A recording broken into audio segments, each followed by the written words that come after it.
ఇది దేశింగరాజు కథ అండి. ఈ కథలో రాజులు తమ రాజ్యంలో ఏలుకుంటూ హ్యాపీగా జీవనం సాగిస్తూ ఉంటారు. కానీ వీళ్ళకు అలాంటి సమయంలో పక్క రాజ్యం నుంచి ఒక లెటర్ వస్తుందంట.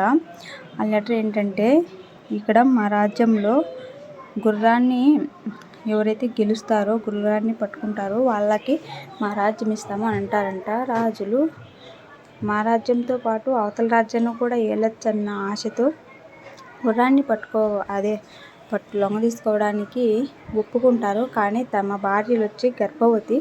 అప్పుడు తమ భార్య అంటుంది, వద్దండి, మనకు మన రాజ్యం చాలు, ఆ రాజ్యం వద్దని అంటుంది. కానీ వాళ్ళు తమ భార్యల మాట వినకుండా రాజ్యానికి వెళ్తారు. సో ఆ గుర్రాన్ని ఓడించడంలో విఫలమవుతారు. దానికి ఖైదీలుగా వెళ్ళడానికి ఇంకా సిద్ధపడుతున్నారు. అంటే ఇప్పుడు ఓడిపోయినారు కదా, ఇంకా ఖైదీలుగా వెళ్ళాలి. ఆ ఖైదీలుగా వెళ్ళే సమయంలో ఇలా వాళ్ళకు చిల్లర వేస్తారు. వాళ్ళ దగ్గర నమస్కారం తీసుకొని. సో అందుకే చెప్పిన మాట వినాలి. ఎవరైనా సరే చెప్పిన మాట అనేది వినాలి. తను వద్దన్నప్పుడు ఆగిపోయి ఉంటే ఈరోజు ఈ పరిస్థితి వచ్చేది కాదు. సో ఎవరైనా సరే కొంచెం ఆలోచించాలి. చెప్పిన మాట వినాలి. నిజాలు చెప్పేటప్పుడు వినాలి.